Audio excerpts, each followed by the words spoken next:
The next chapter we're going to cover, chapter 12, is about the cell cycle, the abilities of the cells to grow, to breathe, to make stuff, and then when they get to a certain size, they divide, so we get more cells. So that's what this chapter is like. This is kind of a long chapter, guys, but it's kind of an important stuff. Okay, so the key roles in cell division. Why do these cells divide?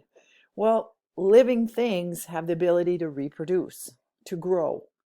That comes from cell division, okay? The ability to produce more of its own kind. So a cell, when it gets to a certain size, divides, and now where you had one cell, you had two. Remember, we all started out as one cell, and it divided and made two, and then four, and then on and on and on and on, and now we have trillions of cells. And that ability to do that distinguishes living things from non-living things. Okay, so it's important cell division for our continuity of life. If we can't make more cells, then we die. Okay, so reproduction of cells is called cell division, and that's what we're going to talk about in this chapter. Okay, here you can see some cells that are going through certain phases of cell division, and we're going to talk about there's different phases, but you start with one cell, and when it gets to a certain size, it divides and makes two. And then when they get to a certain size, they're going to divide and so on and so forth. And then you get all kinds of cells. And that's really important for, again, our ability to reproduce, our ability to grow, all that stuff.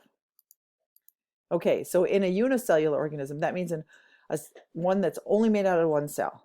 There's like amoebas and parameciums, the protista. If they're only made out of one cell, that division is really important because when they divide, they get a new entire organism. Okay, so you have an amoeba and it divides into two. Now you have two amoebas, okay? Whereas that doesn't happen with us. We have one cell divides two cells. Now you have two cells in your body instead of, one. But if it's just a unicellular, which means only made out of one cell, when it divides, now you got two of that organism. And again, this is with the small protistas like Euglena, paramecium. I don't know if you remember those from high school biology. I don't know if we don't cover them in this one, but I think if you take biology 2, you will. Okay, so multicellular eukaryotes, okay, multicellular true cells, that would be us, plants, things like that. They depend on cell division for the development of a fertilized egg.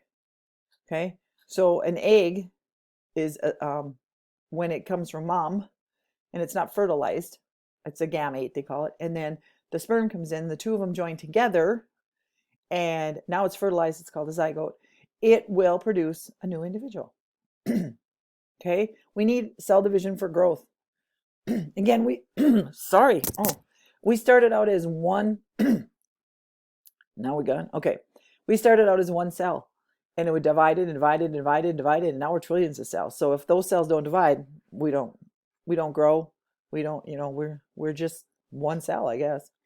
And then when we repair, whenever something goes wrong, when you get a cut, when you get a bruise, when you break a bone, all those things have to be repaired. Cell division. Okay, so cell division is a part of the cell cycle. Sorry if this says cell cycle if you can't see it. And the life of a cell from formation to its own division. Okay, so again, cell division is very, very important part of the cell cycle. We have the in between, the dividing parts, and then the dividing parts. And we're going to talk about all of those today. The dividing of a cell is called mitosis, and we'll talk about that. Okay, so here we've got some cells, when we talk about for reproduction, for growth and development. This is, one thing. It started out as one cell, now it's dividing into two. And here's for tissue renewal. Again, if you break a bone, you got to repair those bones. We're going to start chapter 12 today. Chapter 12 is about the cell cycle. And what I mean by the cell cycle is birth, growth, division, and then you're going to end up with where we started with one cell, we end up with two. And then when those two cells divide, we get four, and so on and so forth. So we're going to talk about the whole cycle as far as when it divides, its growth, and all that kind of stuff. Okay, so why do cells divide? Well, the fact that they can divide is what really divides living from non-living. Okay, living things, we talked about this a little bit if you remember. What determined if something was alive? What was if it could reproduce, if it could grow, if it could respond to the environment, things like that. Well, growth and like repair of, if you get hurt, if you break something, all that comes from cell division. And if you're a non-living thing, you stay the same because Again, you can't repair things, you can't reproduce and all that.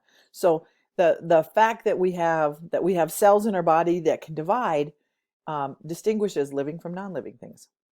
Okay, and the continuity of life is based on reproduction. Okay, if you can't reproduce, then your species is going to die. Well, we're very fortunate that we can, and that's why, we have a lot of people on Earth today because of the fact that we can reproduce new cells, and then they can produce new cells and so we can go through reproduction and produce more living organisms. Okay, here's some examples of some cells. This one has already gone through cell division and split. This one is working on it. But the thing about our cells is they get to a certain size and then they divide. And so where you had one, now you have two. Okay, so in a unicellular organism means it's only made out of one cell. All right, they're still eukaryotes. They still have a nucleus, they still have all the organelles, but they're just one cell. Examples of this would be like amoeba, paramecium, euglena. Okay, a lot of algae are like this. La Protista, okay, that kingdom. But these guys, the whole organism is just one cell. It doesn't mean they're like a bacteria, though. They are eukaryotes. They do have all the organelles. But when they divide, now you have two organisms. Whereas we have cells, we started out as one cell and it divided and divided and divided. Now we're made out of trillions of cells, but we're just one organism. These guys are one cell, and when they divide and they're two cells, now you have two organisms. Okay. If it's a multicellular eukaryote like us, we depend on cell division for many things. The first thing we do is our development from a fertilized egg. Okay. We have two gametes, we have an egg and a sperm, and when they come together, they form what they call a zygote. Okay, that's a fertilized egg. And now that's going to go through a whole bunch of cell divisions, and then you're going to have an individual form from that. Okay, when we need to grow. I mean, when we're born, we weigh 7, 8, some of you guys 10 pounds, whatever. But we grow pretty fast, and we need that growth. In order to grow, we need to have cell division. And then we have to repair, like if you break a bone. Excuse me. If you break a bone, you need to repair that bone tissue. You need to probably repair the muscle tissue around it, the skin tissue. All that comes from cell division. Okay. So cell division is very important. It says here it's an integral part of the cell cycle. Sorry. Again, I don't know where to put myself, so I don't interfere with the words, but cell cycle, and it's a life form. So it forms its own divisions. It's part of the cell cycle. And we're going to go talk about all the different parts of the cell cycle in this chapter. Okay. Here's reproducing. Here's for growth and development. So they stay together as one unit. Okay. And here's when it's trying to fix stuff. So these are examples of different types of parts of the cell cycle. So we need cell division for reproduction, for growth, and for repairing tissues. Okay. So when we talk about cell division, usually what happens is you have one cell, it grows to a certain size, and then it divides, and now you have two cells. The cell it came from is called the mother cell, and the two new ones are called the daughter cells. Okay. The daughter cells have the same genetic information, the same DNA as the cells it came from. Okay. That's why every cell in our body, except for our reproductive cells, have the same DNA. They started out as one, and when they divided, the two new ones had the same DNA. And when those guys divide into four, they have the same DNA, and so on and so forth. So all the body cells, all, your skin cells and your muscle cells and all of them, they all have the same DNA in them, because when you're talking about cell division, you start with one and you divide and you get two. Now, if it's sex cell division, that's something totally different. We're going to talk about that next chapter. Okay. All right. So the exception again, and I just said, is meiosis. You'll have to check, you guys. I was always taught meiosis. Some people say meiosis, whatever. But that's a special type of cell division that produces sperm and eggs, and that the DNA is going to be different. And we'll talk more about that next chapter. Okay. So what happens? All right, we have these cells and we have to organize them because we've got this genetic material, and genetic material is what determines you. It's the one that says, okay, 2 eyeballs, 2 ears, brown hair, lips. I mean, all the stuff about you is in your DNA. That's the blueprint to build you. Okay, so we got to organize that. And that information, all the DNA in your cell, is called your genome. They've actually mapped it all out. I don't know if you've ever heard of the Human Genome Project, but they put a bunch of scientists on it and they mapped out so they can tell you on chromosome 1 what the genes are, and chromosome 2 and so forth. So it's kind of cool. They've got the whole thing mapped out. Okay.